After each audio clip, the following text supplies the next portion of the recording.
दोस्तों, राजू कलेक्टर बनकर अपने गांव लौट रहा था। राजू ट्रेन में बैठा बैठा अपनी मेहनत और अपने संघर्षों के दिनों को याद कर रहा था। पूरे 5 साल हो चुके थे, राजू अपने गांव नहीं गया था। लेकिन आज पूरे 5 सालों बाद वह अपने गांव जाकर अपनी पत्नी और अपने बूढ़े माँ बाप से मिलने वाला था और उन्हें सरप्राइज देने वाला था कि वह एक कलेक्टर बन गया है। इन 5 सालों में राजू ने एड़ी चोटी का जोड़ लगाया, अपनी रातों की नींद कुर्बान की और एक गरीब किसान का लड़का आज कलेक्टर बन गया था। राजू अपनी गरीबी के अपने दुख भरे दिन याद कर रहा था और भगवान को शुक्रिया अदा कर रहा था। राजू भोपाल रेलवे स्टेशन पर उतरा, वहां से उसने अपनी बस पकड़ी अपने गांव के लिए। राजू बस में बैठकर पुराने दिनों को याद कर रहा था। वह अपनी गांव की गलियों को देख रहा था। गांव पहुंचकर उसे सब कुछ पहले जैसा लगा। वही पुरानी यादें, वही गांव के कच्चे मकान, खेतों में लहलहाती फसलें, बैलगाड़ियां, कहीं पर गाय कहीं पर भैंस, बच्चे पत्थर से आम तोड़ रहे थे। धीरे धीरे राजू अपने घर पहुंचने वाला था। जैसे ही राजू अपने घर पहुंचा, वह मन ही मन सोच रहा था कि आज तो मैं अपनी पत्नी को बहुत बड़ा सरप्राइज दूंगा। लेकिन भगवान ने तो कुछ और ही सोच रखा था। रास्ते में एक मंदिर दिखा। राजू ने सोचा क्यों न घर जाने से पहले मैं मंदिर में दर्शन करके आ जाऊं, क्योंकि राजू इसी मंदिर में हमेशा भगवान को प्रणाम करने आता और उनसे मन्नतें मांगने आता। तो भगवान को इस खुशी को उस मंदिर में जाकर अपनी सपना साकार होने के लिए सबसे पहले शुक्रिया अदा किया जाए। राजू मंदिर पहुंचा तो उसने देखा कि वहां पर बहुत सारी भीड़ लगी रही है। लगता है कि किसी की शादी हो रही है। राजू खुश हो गया कि चलो देखता हूं कि आखिर किसकी शादी हो रही है। राजू जब मंदिर के सीढ़ियों को चढ़ने लगा तो उसे वहां पर सभी अपने रिश्तेदार ही दिखाई दिए और जब उसने दूल्हा दुल्हन की ओर देखा तो उसके पैरों तले जमीन खिसक गई, क्योंकि दुल्हन कोई और नहीं बल्कि उसी की पत्नी थी और दूल्हा उसी गांव का सरपंच था। यह देखकर उसके पैरों तले जमीन खिसक गई। वह अपनी पत्नी को सरप्राइज देने आया था, लेकिन उसे इतना बड़ा झटका लगा, उसकी पूरी दुनिया ही हिल गई। जब उसने अपनी पत्नी को सरपंच के साथ फेरे लेते हुए देखा तो वह समझ नहीं पाया कि अब वह करे तो क्या करे। उसके पैर थर थर कांपने लगे। जैसे ही उसकी पत्नी की नज़र अपनी पति यानी कि राजू की ओर पड़ी तो उसकी पत्नी भी चौंक गई कि आखिर राजू इस वक्त यहाँ पर कैसे पहुँचा। राजू ने अपनी पत्नी को देखकर कहा कि यशोदा, तुम यह क्या कर रही हो? तुम किसी और से शादी कर रही हो? तुम ऐसा कैसे कर सकती हो? मेरे जीते जी तुम किसी और के साथ शादी कर रही हो? तो यशोदा ने अपने पति राजू को कहा कि मैं तुम्हें सच बताती हूँ। लेकिन राजू ने कहा, मुझे कुछ नहीं सुनना। मैं 5 सालों के लिए दिल्ली कलेक्टर बनने गया और उन 5 सालों में तुम यहाँ पर किसी और के साथ शादी कर रही हो। यह दिन देखने से पहले मैं मर जाता तो अच्छा होता। लेकिन यशोदा ने कहा, यह सब मैं केवल तुम्हारे लिए कर रही हूँ। तो राजू ने कहा, मेरे लिए तुम्हारे कहने का मतलब क्या है? तुम मेरे लिए किसी और से शादी कर रही हो? तो यशोदा ने कहा, हाँ, मैं तुम्हारे लिए कर रही हूँ। लेकिन राजू ने कहा कि ऐसा कैसे हो सकता है? मैं तो दिल्ली कलेक्टर बनने के लिए गया था और मैं कलेक्टर बन गया हूँ। मैंने सोचा मैं तुम्हें यहाँ आकर सरप्राइज दूंगा, लेकिन तुम तो यहाँ पर किसी और के साथ शादी कर रही हो। यह सुनकर यशोदा खुश हुई कि वह एक कलेक्टर बन गया है। लेकिन यशोदा ने कहा, मैं तुम्हें सारी हकीकत बताती हूँ। दरअसल दोस्तों, इस घटना की और आगे बढ़ें उससे पहले वीडियो को लाइक और चैनल को सब्सक्राइब कर दीजिए। वीडियो बहुत ही महत्वपूर्ण है, इसलिए नीचे कमेंट बॉक्स में ज़रूर लिखिए, बताएं कि आप यह वीडियो कहां से देख रहे हैं, किस गांव से, किस शहर से यह वीडियो देख रहे हैं। कमेंट में ज़रूर बताइएगा। आइए दोस्तों, आखिर जानते हैं कि यशोदा अपने पति के होने के बावजूद किसी और से शादी क्यों कर रही थी। तो दोस्तों, भोपाल के एक छोटे से गांव में एक किसान परिवार में एक लड़का जिसका नाम था राजू। राजू पढ़ाई में काफ़ी तेज दिमाग का था। वह बाकी सभी बच्चों से हमेशा से अलग रहता था। उसका मकसद केवल पढ़ाई करना था और वह पढ़ाई में बहुत ज़्यादा तेज था।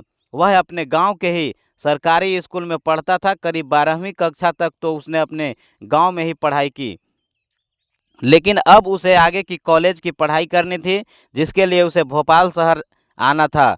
अब रोज़ाना भोपाल शहर जाना यह मुमकिन नहीं था और भोपाल के कॉलेज में पढ़ाई करना भी महंगा था। उसके माता पिता ने उसकी पढ़ाई के लिए जान लगा दी थी। वह खेती में खूब मेहनत करते और अपने बच्चे को पढ़ाते। लेकिन इसी बीच राजू की उम्र भी हो रही थी। उसके माता पिता कहते कि अब तू शादी कर ले, भले ही तू पढ़ाई भोपाल करना लेकिन शादी तेरी हो जाएगी तो हमारा भी घर में सहारा हो जाएगा, मुझे भी काम में सहारा मिल जाएगा और तेरी भी शादी हो जाएगी। तो राजू ने अपनी माँ की दया देखते हुए गांव की ही एक लड़की से शादी रचा ली।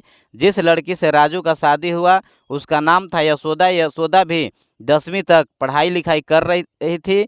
10वीं तक पढ़ी लिखी यशोदा भी ठीक ठाक जानकारी रखती थी। वह अपने पति राजू से कहती कि आप पढ़ाई लिखाई पर ध्यान दीजिए, इस घर को मैं संभाल लूँगी और आप माता पिता की चिंता मत करिएगा। आपके माता पिता यानी कि मेरे माता पिता और मैं उनका भी अच्छे से ध्यान रखूँगी। राजू अपनी पत्नी से बहुत खुश था। यशोदा राजू का और उसके घर का बहुत अच्छे से ध्यान रख रही थी। राजू भोपाल शहर में रहकर अपनी कॉलेज की पढ़ाई कर रहा था। वह काफ़ी अच्छे से अपनी पढ़ाई कर रहा था। उसका सपना था कि वह एक कलेक्टर बने।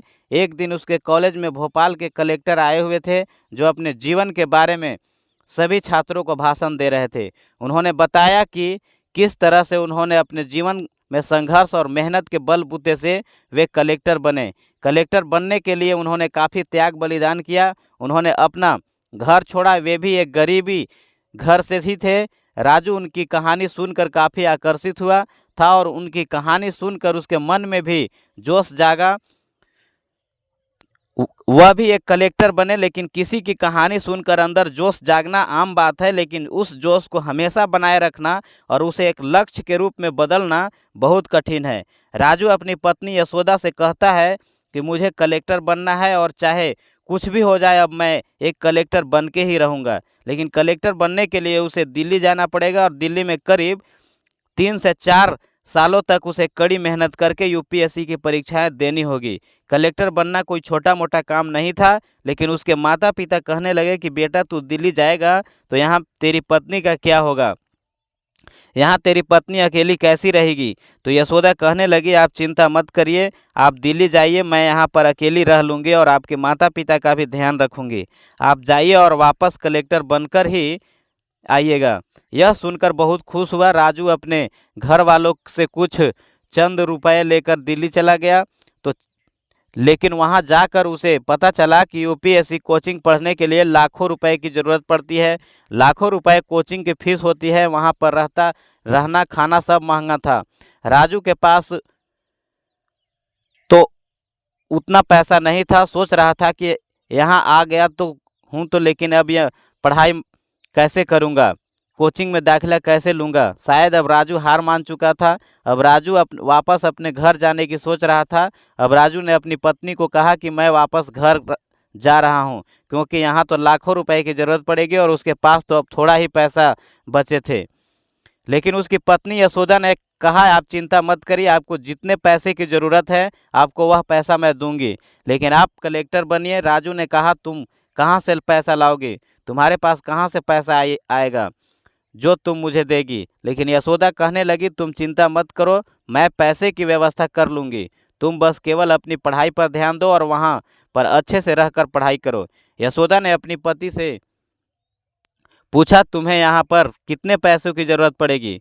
तो राजू ने कहा कि करीब 3 से 4 साल यहाँ पर रहना खाना ऐसे करके मुझे करीब 4 लाख की ज़रूरत पड़ेगी। यशोदा ने कहा ठीक है मैं व्यवस्था करती हूँ। यशोदा ने इधर उधर जाने कहाँ से व्यवस्था की और राजू को कहा कि मैं तुम्हारे खाते में पूरे 4 लाख रुपए डाल रही हूँ। राजू सोच में पड़ गया कि आखिर उसकी पत्नी इतना सारा पैसा कहाँ से लाई होगी। लेकिन उसकी पत्नी ने कसम दी कि तुम मुझे से मत पूछना कि मैं कहाँ से पैसा लाई हूँ, तुम बस अपनी पढ़ाई करो। राजू अपनी पत्नी को धन्यवाद कहकर कोचिंग संस्थान में अपना दाखिला करवाता है और अब बहुत मेहनत लगाकर पढ़ाई करता है। लेकिन धीरे धीरे समय आगे बढ़ता है और यूपीएससी की पहली परीक्षा का समय आ चुका था। जब राजू अपनी पत्नी पहली परीक्षा दे रहा था जो कि यूपीएससी प्रारंभिक परीक्षा थी, लेकिन पहली परीक्षा में ही उसने पसीने छूट गए। पहली परीक्षा ही इतनी कठिन थी कि वह अपनी परीक्षा को सही से नहीं दे पाया और जिसका परिणाम भी यही आया कि वह अपनी परीक्षा में काफ़ी कम नंबर लाया, उसका चयन नहीं हुआ। वह बहुत दुखी था। उसकी पत्नी को बताया तो उसकी पत्नी ने कहा कि तुम्हें वापस से कोशिश करनी चाहिए। यहाँ पर तुम्हारे माता पिता संघर्ष कर रहे हैं, अब तुम चाहे कुछ भी हो कलेक्टर बनकर ही लौटना। अपनी पत्नी के त्याग बलिदान, अपने माता पिता के त्याग बलिदान ने राजू को वापस से मेहनत करने पर मजबूर कर दिया। इस बार राजू के मन में विश्वास था, जोश था, उमंग, और राजू दुगनी मेहनत से वापस से पढ़ाई करने लगा। और इस बार वह काफ़ी जी जान से पढ़ लिख रहा था और इस बार वह यूपीएससी की परीक्षा में काफ़ी अच्छे नंबर लाकर पास हुआ। यह खुशखबरी जब उसकी पत्नी ने सुनी तो उसकी पत्नी भी बहुत खुश हुई। उसकी पत्नी ने कहा, अब तुम ऐसे ही आगे की परीक्षाओं के लिए भी तैयारी करो और जल्दी से कलेक्टर बनकर वापस लौटना। करीब 3 साल हो चुके थे राजू को अपने गांव से गए हुए। राजू अपनी यूपीएससी की दूसरी परीक्षा दे रहा था और इसमें वह पास होता है और तो उसे केवल इंटरव्यू देना होगा। राजू अपनी दूसरी परीक्षा में भी अच्छे नंबर लाकर पास हुआ। रिजल्ट देखकर वह बहुत खुश था, लेकिन उसने अपनी पत्नी को यह खुशखबरी नहीं सुनाई।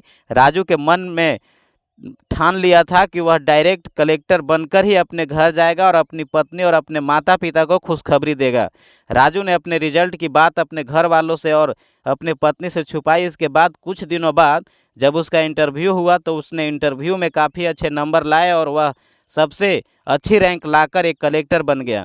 राजू आज अपना लक्ष्य हासिल कर चुका था। अपने लक्ष्य को हासिल करके राजू बहुत खुश था। राजू फूट फूट कर रोने लगा। आज राजू अगर कलेक्टर बना है तो उसकी मेहनत, उसकी लगन और साथ ही साथ उसकी पत्नी के त्याग बलिदान के कारण। अगर उसकी पत्नी उसे 4 लाख रुपए की सहायता नहीं करती तो आज राजू कलेक्टर नहीं बन पाता।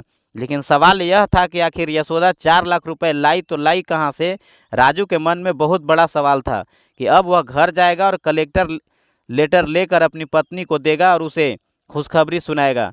जब यशोदा का फ़ोन राजू को आया तो यशोदा ने पूछा, तुम्हारी परीक्षा का क्या हुआ, तुम पास हुए या फिर नहीं हुए।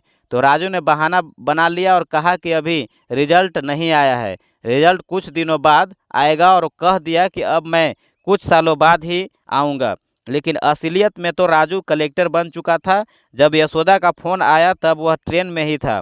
राजू ट्रेन से भोपाल जा रहा था। भोपाल में ट्रेन में बैठकर राजू अपने पुराने दुख भरे दिन याद कर रहा था। वह अपने संघर्षों भरे दिन याद करता कि किस तरह से उसके माता पिता खेती में धूप में जलकर झुलस कर मेहनत करते थे, किस तरह से वह स्कूल जाता, एक टाइम भूख रहता, एक टाइम खाना खाता। वह अपने गरीबी के दिन याद करता, उसके माता पिता के संघर्ष को याद करता, वह अपनी पत्नी के साथ बिताए हुए पलों को भी याद करता था। शादी के कुछ महीने तक ही दोनों साथ रहे थे और फिर राजू दिल्ली आ गया था। राजू सोच रहा था कि अब मैं हमेशा यशोदा के पास रहूँगा। अब राजू सोच रहा था कि उसके पास भी एक बड़ा बंगला होगा, गाड़ी होगी, वह और उसका परिवार अब अच्छे से जिएगा। जब राजू बस पकड़कर अपने गांव जा रहा था तो उसे अंदाज़ा नहीं था कि आज उसके साथ बहुत बड़ी घटना घटने वाली है। राजू अपने गांव की गलियों को, अपने गांव के खेतों को देख रहा था। उसे पुराना समय की याद आ रहा था। जैसे ही उसकी नज़र एक गांव के मंदिर पर पड़ी तो उसे अपना बचपन याद आ गया। राजू ने सोचा कि क्यों न मैं भगवान को शुक्रिया अदा करके जाऊं। राजू मंदिर की सीढ़ियों चढ़ा तो वहां पर देखा कि किसी की शादी हो रही थी। जब राजू सीढ़ियाँ चढ़ा तो उसके सामने दुल्हन थी। वह दुल्हन कोई और नहीं बल्कि उसी की पत्नी थी। उसके सामने यशोदा थी जो उसी गांव के सरपंच से शादी कर रही थी।